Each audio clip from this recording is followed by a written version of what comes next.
Hello.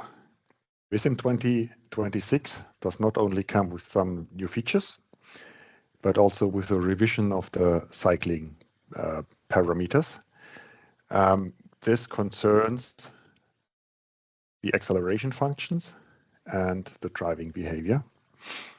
And it has an effect on the acceleration from standstill, the speed at slopes, uphill slopes, standstill density, and to a minor degree on capacity also. And we have, for the first time, default parameters for pedelecs or e-bikes. What was the motivation for this? First is realism. The previous parameter for cyclists were just, at least for the acceleration functions, the default parameters were the same like for the motorized cars. And that was a bit too much of acceleration. The second thing is that recently, so in the last couple of years, new data on cycling traffic became available, which allows to do a reasoned and justified revision of the data, which is not only another guess compared to the previous guess. And the third motivation is that, the relevance to achieve really realistic results for cycling traffic may have risen. There are more cyclists, and cyclists get more priority and more awareness in the planning process and in politics and policies. And of course, the motivation for e-bikes is there are no e-bikes. First point, realism. Do you see here a chart which has the data for Vissim 2025 and for Vissim 26 for a single individual cyclist, who has a desired speed of 20 kilometers per hour, and that cyclist is starting from standstill, and you see the speed curve here over time. And accelerating from standstill to 20 kilometers per hour in 2.1 seconds is wishful thinking, of course. Everyone would like to be able to do that, but it's not realistic unless you are named Tadej, Jonas, Lenny, or Florian. The new function, the new speed over time looks much more realistic. Already, you don't need data for that. You just think of yourself and you see that it's more realistic. If you depict the same data acceleration-wise, you see that it's also the values are more moderate, and the oscillation which was there previously has gone. If that is more realistic is not exactly sure. That new data which you find in literature has some oscillations.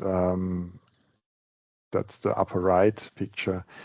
Other data doesn't show the oscillation. Of course, when you average over many cyclists, there is no oscillation.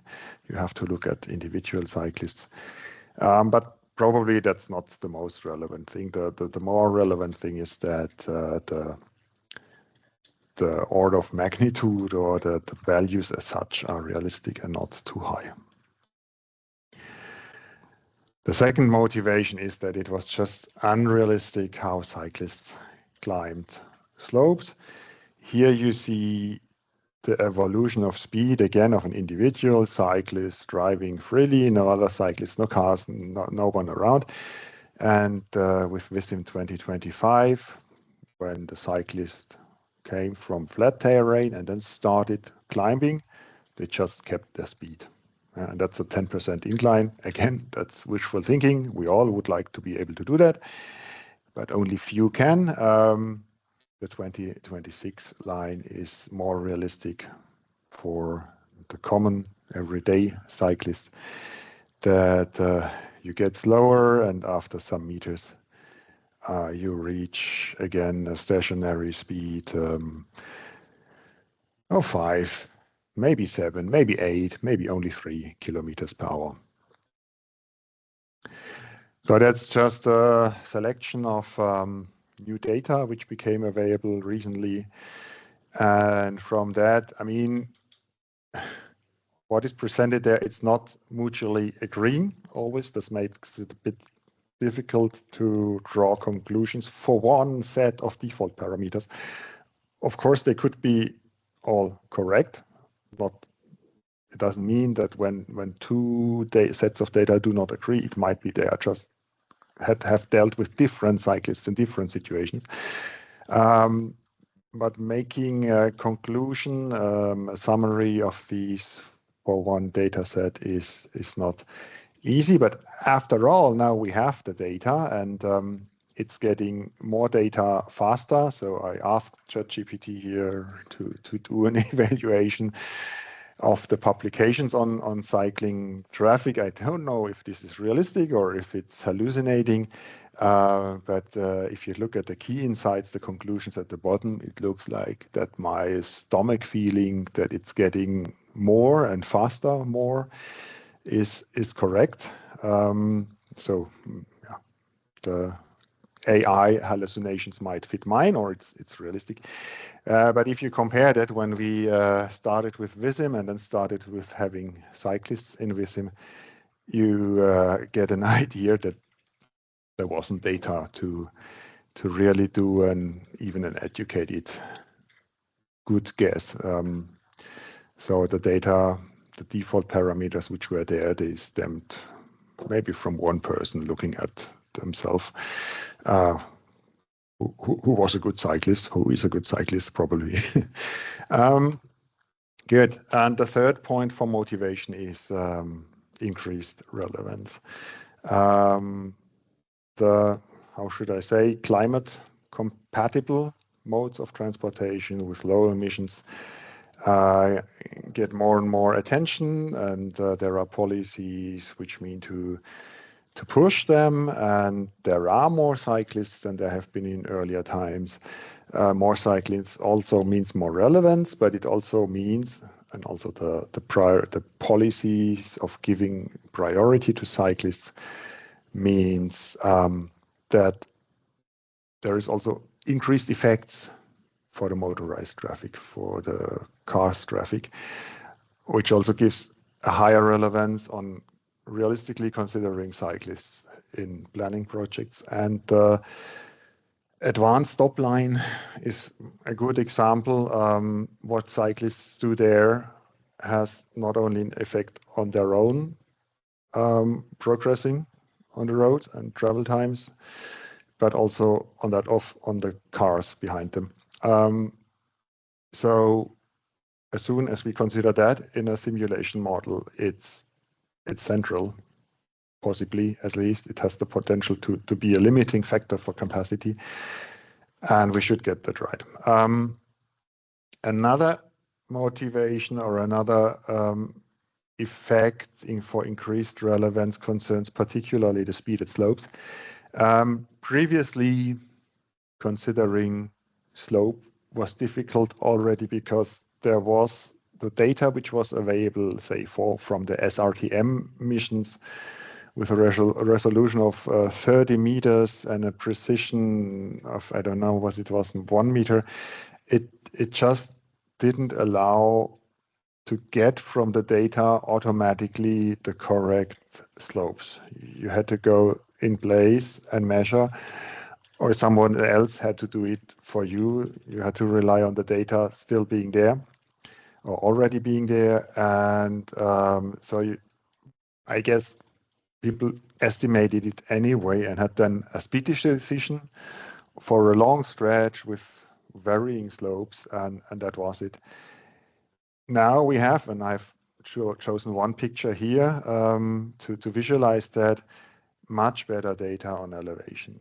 The picture which you see here from Heidelberg, that's the digital terrain model, which is used here, has a resolution of 5 meters. And we have in many places now, or many regions, digital terrain models with a resolution of 25, maybe even 15 centimeters.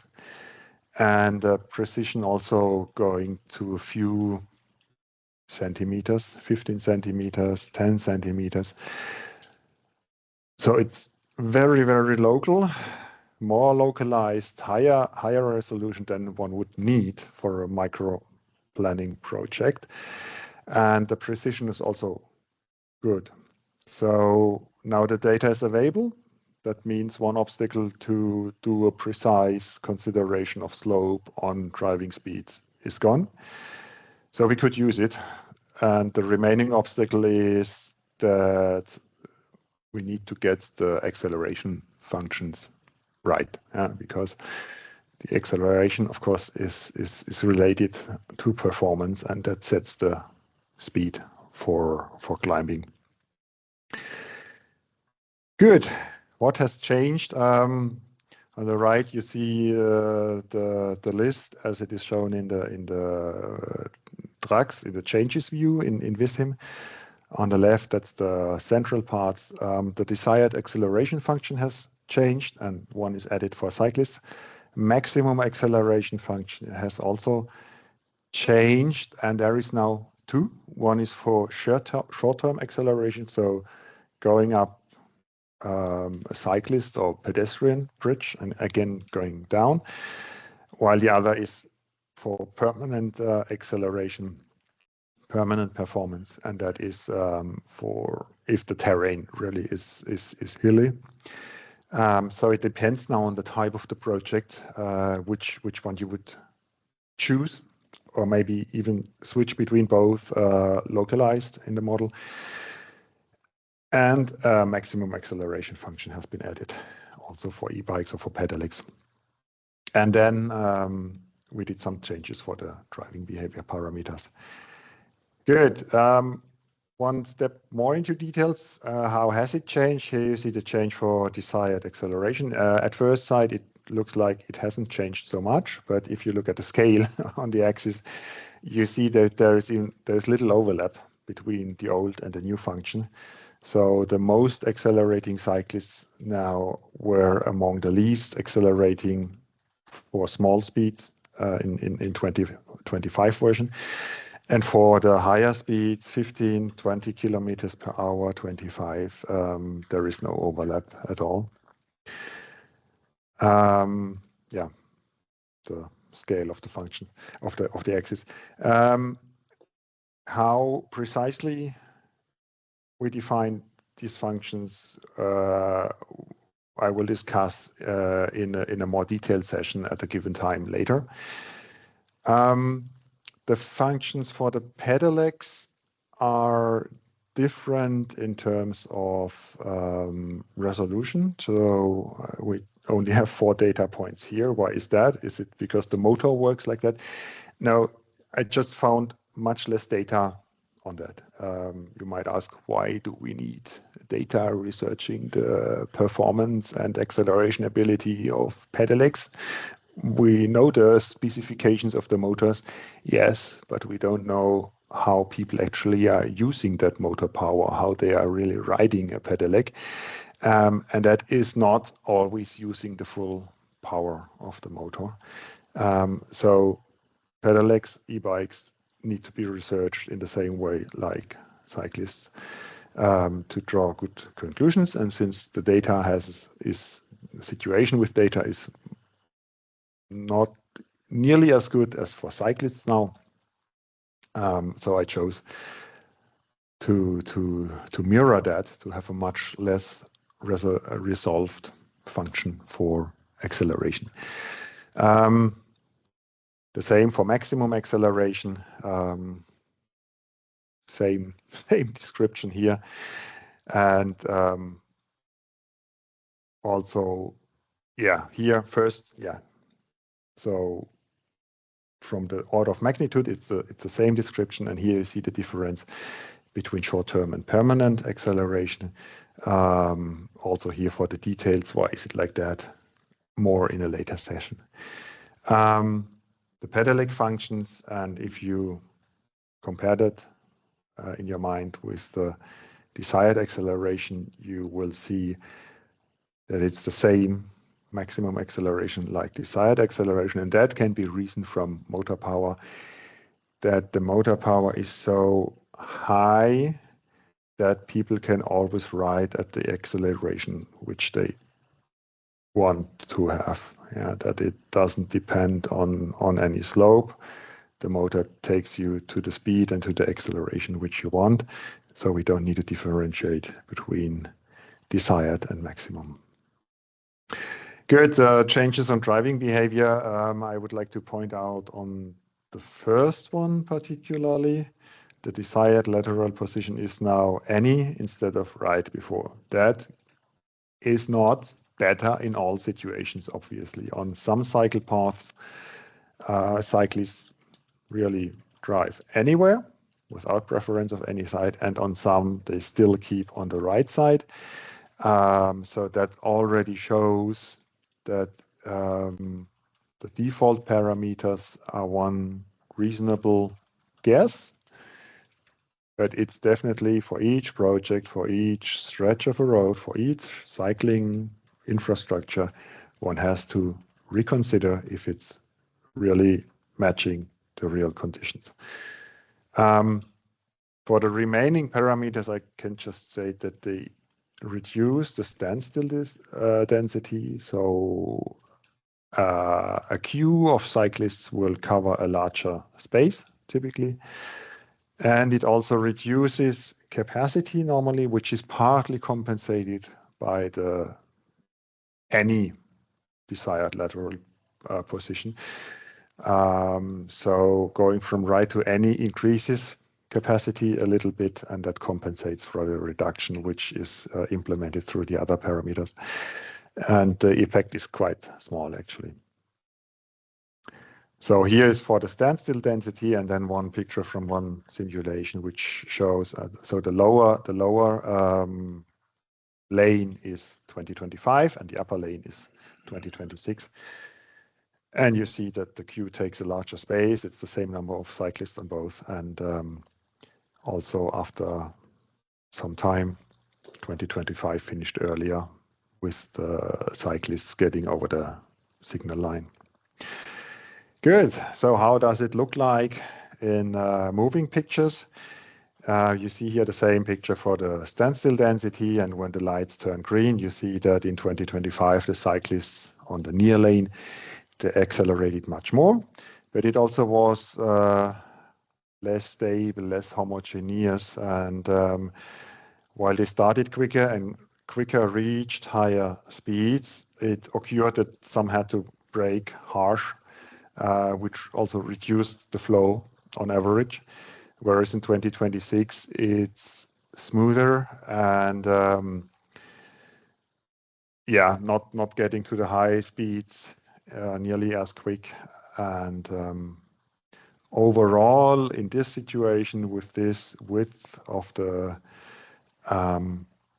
lanes, the capacity is very similar. Now, if we turn our head and go to the foot of the hill, we see the difference in the slope driving, gradient driving. And we see that our 2025 cyclists were almost, on a professional level, going up this 10%, while the new cyclists have to reduce their speeds considerably, which is realistic for a slope of 10%.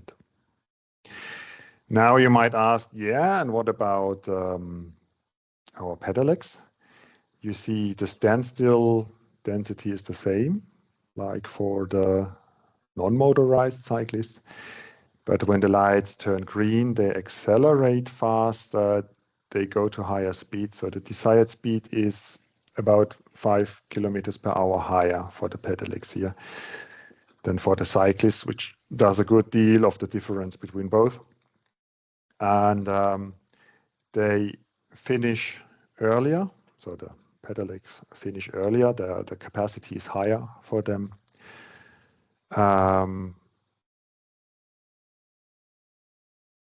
As you see here.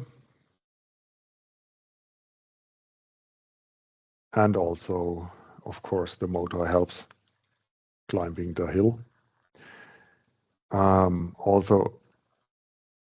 Also now for the pedelecs, the slope has an effect. It's just not as strong as it is when you don't have a motor.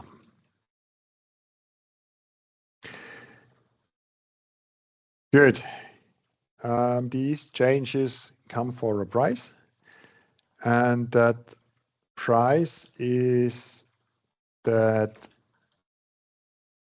the acceleration function and the distribution of desired speeds now should match in a certain way. And that way is, you see here, that's the two functions which I have used. If the acceleration function or the acceleration ability of a cyclist now means that acceleration reaches 0 before the cyclist reaches desired speed, then the cyclist doesn't reach desired speed. But when, as a user, as a modeler, you define, I want this desired speed, then you probably want the cyclist to really, in the end, reach their desired speed. And that can only be guaranteed when the slowest or the smallest acceleration ability is still higher than the highest speed in the distribution of desired speeds. We have it now on our list, but you can link the percentiles for desired speed and the acceleration functions. In that case, you still have to match the two. It's just that they can be in the same range of speeds. So the acceleration reaches 0 in the same range of speeds like the distribution of desired speeds. But as long as they are not linked, it has to be like that. You might also consider, I stop using desired speeds. I define desired speed implicit with the acceleration functions. That, of course, would be an alternative way. Or you just accept that some cyclists don't reach desired speed because they are physically not fit enough. I mean, yeah, someone could say cyclists could be willing to drive faster, but it's just not able. That's also realistic in a way. It's up to how you define will and ability compared to each other. Most important is you have to be aware of that relation now as a modeler. And the challenges which remain with these changes is that the cyclists do not adapt automatically to a climb, and effects of exhaustion, fatigue, they are not considered. So when you use the short-term acceleration function or with some data that you got from a climb which is 20-30 meters long, the cyclists in Vissim don't get tired, and if they climb for 1,000 meters, they stay at the same speed and they don't adapt for the longer climb. A real cyclist, knowing I have to do, let's say, 500 meters of elevation, would already start the climb with a slower speed, and that is not present in Vissim. And the second thing is still, when a cyclist goes downhill, they are not speeding beyond their desired speed. So there you would need speed decisions, which then make cyclists faster going downhill. That's it. I would really love to hear your opinion on these changes. Also, when you're disappointed that something has not been addressed concerning cyclists in Vissim with these changes, then please drop me a note, or Matthias, or anyone else at PTV. We are very happy to hear your opinion and to consider that in future versions and changes and features. Thank you. Goodbye.